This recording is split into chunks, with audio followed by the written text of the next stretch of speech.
여러분 안녕하십니까. 목요일 아침 여수 MBC 뉴스투데이입니다. 내년 정부 예산안 반영으로 탄력을 받게 된 경전선 광양 진주 구간 전철화 사업이 착공에 들어갑니다. 철도시설공단은 어제 광양 진주 구간 51.5km 구간에서 고속철도를 운행하기 위해 오는 2021년까지 공사를 실시할 계획이라며 구간 전철화 사업이 완료되면 운행시간 단축과 온실가스 감축에 도움이 될 것으로 기대하고 있습니다. 현재 경전선은 순천 광양과 진주 마산 구간이 전철화됐으며 이번 공사가 끝나면 동부 경전선 모든 구간이 전철화됩니다. 여순 사건 당시 군법회의에서 처형당한 고 장환봉 씨에 대한 재심, 이제 선고 전 마지막 공판만 남겨두고 있습니다. 시민단체가 무죄를 입증하기 위한 자료들을 찾아내 재판부에 추가로 전달했는데요. 판결에 영향을 미칠지 주목됩니다. 조희원 기자입니다. 지난 1999년 MBC가 보도한 여순 사건 다큐멘터리입니다. 그래갖고 일체 다른 사람들은 성광고에도 통제가 돼갖고 내리지도 못하고 전부 다 그 차 속에 딱 같이 갖고 있었어요, 그 사람들이. 50분 남짓한 다큐멘터리는 여순 사건 당시 생존했던 지역 주민들과 국군, 미군 사령관 등 다양한 인물들의 인터뷰를 담았습니다. 지난 5차 공판을 지켜본 여순 사건 재심대책위원회는 무죄 판결을 요구하기 위해 이 다큐멘터리와 당시 신문기사 자료 등을 재판부에 추가로 제출했습니다. 대책위는 당시 군법회의 재판장이었던 김완용 씨가 MBC 취재진과 만나 경찰, 헌병대에서 잡아온 대로 모두 죽였다. 양심의 가책을 느꼈다고 진술한 인터뷰 녹취록을 주요 근거로 들었습니다. 1948년 10월 28일 한 경향신문 기자가 순천역을 취재한 기사나 MBC 다큐멘터리에 출연한 다른 지역민들의 인터뷰를 봐도 고 장환봉 씨를 비롯한 철도청 직원들이 반란군에 가담했다는 정황을 찾을 수 없다고 주장했습니다. 또 이번 재심의 근거 자료가 된 호남지구 계엄사령부의 판결 집행명령 3호에 고 장환봉 씨를 비롯한 255명이 재판에 넘겨진 피해자를 의미하는 피고인으로 기록돼 있다는 점에도 주목해야 한다고 지적했습니다. 형사소송법에 따르면 공소기각은 형 집행 판결이 내려지기 전에 할 수 있기 때문입니다. 자기들이 법 재판을 했는데 왜 공소기각을 하냐? 그렇죠. 재판을 했는데 무죄나 뭐 이런 판결. 그리고 이제 무죄를 하든지 유죄를 해야 되는 거죠.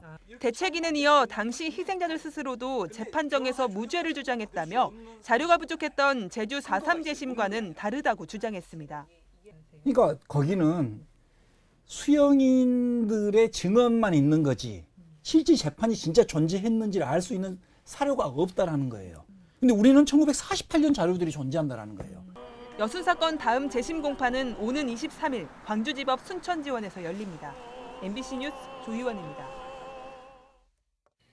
전남도가 동북권 통합청사의 2022년 개청을 위해 관련 사업 추진에 속도를 내고 있습니다. 하지만 아직 도청 내 이전 부서와 기관들이 구체화되진 않았습니다. 김주희 기자가 보도합니다. 전남 순천 신대지군의 구 외국인 학교 부지. 이 일대 2만 3천여 제곱미터 부지에 오는 2022년 말 전남도 동북권 통합청사가 개청됩니다.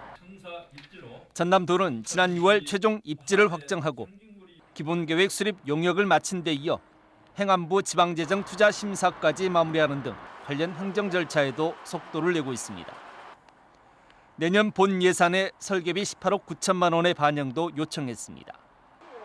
계획대로면 사업 공모와 설계 등 과정을 거쳐 오는 2021년 3월 본격적으로 공사에 들어가 오는 2022년 9월이면 준공됩니다.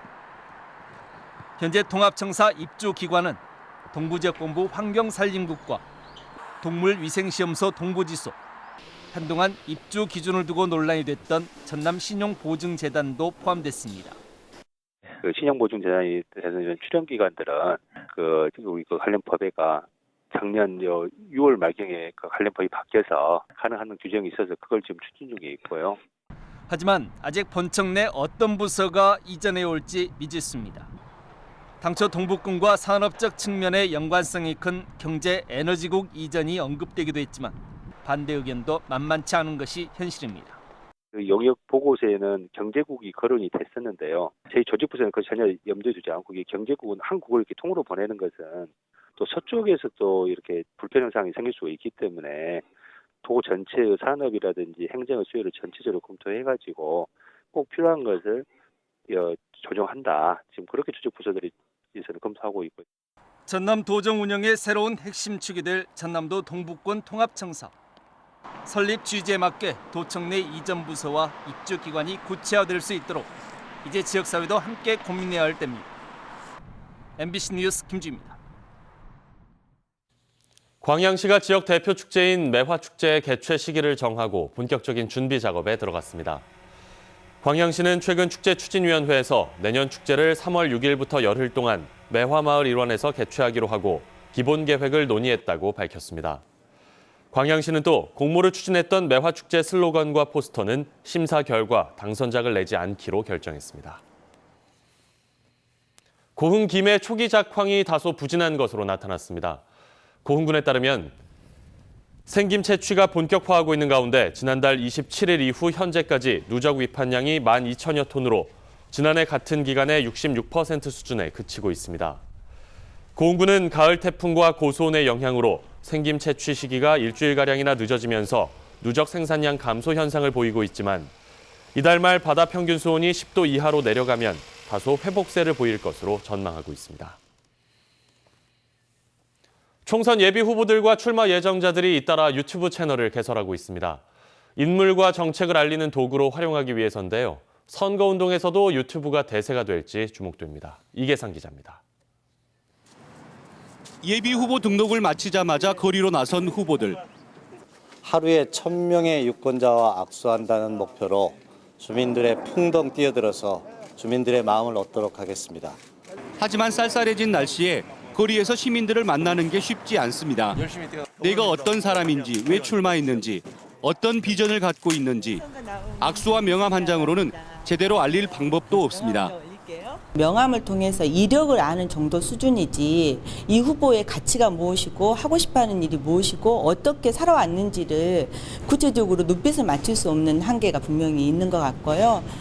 이런 한계 때문에 총선 입지자들이 유튜브를 주목하고 있습니다. 몇몇 후보들은 이미 자신의 이름으로 유튜브 채널을 개설해서 운영하고 있습니다. 젊은 층들의 정치적 참여를 높이고 조호섭의 인지도를 높이는 방법을 유튜브로 찾고 있습니다. 톡톡 튀는 아이디어로 자신을 알릴 수 있고 지지자들을 통해서 휴대폰으로도 쉽게 컨텐츠를 퍼나를 수도 있다는 확장성에 주목하고 있는 겁니다. 유튜브에서 요새 태그를 건다고 하는데 제 이름이 들어간 콘텐츠를 어떻게 잘 검색이 되게 하느냐가 가장 중요한 관점입니다. 이런 확장성에는 함정도 있습니다. 가짜 뉴스나 거짓 정보가 온라인을 통해서 걷잡을 수 없이 확산될 수 있습니다. 선관위는 이 때문에 디지털 포렌식 요원과 검색 요원 등으로 사이버 공정선거 지원단을 구성해서 SNS를 통한 불법 선거 운동을 밀착 감시하기 시작했습니다. MBC 뉴스 이계상입니다. 순천시가 추진하고 있는 신규 폐기물 처리 시설 건립이 내년쯤 가닥이 잡힐 것으로 보입니다. 순천시는 1,400억여 원을 들여 매립시설 5만 제곱미터와 소각시설, 재활용 선별시설을 갖춘 신규 폐기물 처리 시설을 건립할 예정으로 지난 9월 주민들의 접수를 받았지만 잦은 철회함에 따라 최근 입지선정위원회를 발족해 운영에 들어갔습니다. 순천시는 공무원과 시의원, 주민 대표, 관련 전문가 등 10명으로 구성된 입지선정위원회를 통해 폐기물 처리 시설 예정지 확정 방안을 내년까지 마련할 예정입니다. 여수 3일동 주민들이 폐기물 매립시설 입지에 따른 지원 기금을 모아 요양병원을 건립했습니다. 여수시 3일동 주민협의체는 시에서 받은 도시형 폐기물 종합처리시설 주민지원사업기금 78억 원을 투입해 지상 4층에 189개 병상을 갖춘 요양병원을 건립하고 어제 준공식을 가졌습니다. 3일동 주민들은 2009년 원래동에 폐기물 매립시설이 들어서면서 지원받은 기금이 적립되자 주민 복지를 위해 수익 사업을 하기로 결정하고 2016년부터 병원 건립 사업에 착수했습니다. 계속해서 희망 2020 나눔 캠페인에 성금을 보내주신 분들입니다. 고흥군 도화면 대통마을 주민 20만 3,500원, 원도동 마을 주민 20만 원, 포두면 덕촌마을 주민 19만 8천 원, 도화면 화옥마을 주민 19만 5천 원, 동일면 사동마을 주민 19만 2천 원, 고흥군 점안면 안치마을 주민 19만 원, 평촌마을 주민 18만 원, 도화면 덕흥마을 주민 18만 원, 포두면 상백마을 주민 17만 4천 원, 도화면 원산마을 주민 17만 원, 고흥군 점안면 한동마을 주민 17만 원, 순천시 서면 대구 1마을 주민 17만 원, 고흥군 포두면 달성마을 주민 15만 6천 원, 신호마을 주민 15만 원, 저만면 가항마을 주민 13만 원. 고흥군 동일면 양화마을 주민 12만 원, 저만면 용정마을 주민 11만 5천 원, 도화면 봉동마을 주민 11만 원, 저만면 오동마을 주민 10만 5천 원, 도화면 덕흥마을 이장 남종기 10만 원, 고흥군 동일면 백양교회 교인 1동 10만 원, 저만면 부녀회원 1동 10만 원, 신흥마을 양필철 10만 원, 예동마을 주민 10만 원, 여수시 국동 새마을 부녀회 10만 원, 여수시 미평동 1통 이강희 통장 및 주민 10만 원, 20통 주민 박종혁 10만 원, 선경 1차 아파트 주민 10만 원, 선경 2차 아파트 주민 10만 원, 중림마을 노인회 10만 원, 고흥군 포두면 발산마을 주민 9만 6천 원, 저만면 한산마을 주민 9만 5천 원, 옥천마을 주민 7만 5천 원. 성금을 보내주신 분들께 감사드립니다. 희망 2020 나눔 캠페인은 내년 1월 말까지 접수합니다. 시청자 여러분의 많은 관심과 참여를 바랍니다. 오는 2022년 개관을 목표로 건립을 추진 중인 여수 시립박물관의 핵심 주제의식으로 해양, 애국, 교류가 제시됐습니다. 어제 열린 시립박물관 건립 추진 세미나에서 소은혜 여수시 학계연구사는 바닷가에 기반을 둔 여수 지역은 대대로 나라를 지키는 방어선이자 교류의 터전이었다며 이 같은 주제의식 속에서 지역의 모든 이야기를 담아낼 예정이라고 밝혔습니다. 또 순천대 사학과 최인선 교수는 여수 지역은 많은 섬이 분포해 신석기 시대의 패총이 조사되고 있다며 신석기인들의 생활 유무를 확보해 전시를 풍요롭게 해야 한다고 밝혔습니다. 농촌의 삶의 질 개선을 위한 정부 공모 사업에 도내 6곳이 선정됐습니다. 농림축산식품부는 내년 농촌 신활력 플러스 사업 대상지로 광양과 고흥, 곡성 등 6곳을 선정하고 오는 2023년까지 지역별로 70억 원을 들여 지역경제 활성화와 일자리 창출 등을 위해 다양한 지원 방안을 마련할 계획입니다. 이번 사업은 지역 내 시설과 인적 자원을 활용해 농촌 발전의 기반을 마련하는 것으로 도내에서는 지난해부터 모두 11곳이 선정됐습니다. 예비 타당성 조사가 면제된 여수 지역 연륙교 건설 사업에 지역 업체들의 참여가 확대될 전망입니다. 전라남도에 따르면 더불어민주당과 국토부 등은 어제 국회에서 당정 협의를 진행하고 올해 초 발표한 국가균형발전 사업에 대해 지역 의무 공동도급제를 도입하기로 했습니다. 이에 따라 전남 동부 지역 예타 면제 사업인 여수 화태 백야 구간의 연륙교 건설에는 지역 업체가 일정 비율 이상 포함된 공동수급체만 입찰할 수 있어 중소건설업체들의 사업 참여가 활발하게 이루어질 것으로 예상됩니다. 여수 산단에서 건설공사나 작업 도중 사상자가 누계 400명에 육박하는 가운데 이들을 위한 추모 공간이 필요하다는 주장이 제기됐습니다. 여수시가 집계한 자료에 따르면 여수 산단이 조성된 이후 지난 2016년까지 총 321건의 사고가 발생해 133명이 숨지고 245명이 부상을 당하는 등 피해자가 모두 3,400여 명에 이르고 있습니다. 민주당 최병용 도의원은 최근 건의문을 통해 정부가 한 해 6조 원 이상 국가 세수를 확보하는 국가산단인데도 그동안 안전사고에 대한 책임을 다하지 못한 결과라며 늦게나마 노동자와 유족들을 위로할 수 있는 공간이 필요하다고 주장했습니다. 전 원장의 공금 유용 의혹으로 내홍을 겪은 여수시 문화원이 보궐원장을 선출했습니다. 여수시 문화원은 어제 문화원 2층 대강당에서 열린 제3차 임시총회에서 단독 출마한 정행균 원장 직무 대행을 제7대 보궐원장으로 선출했습니다.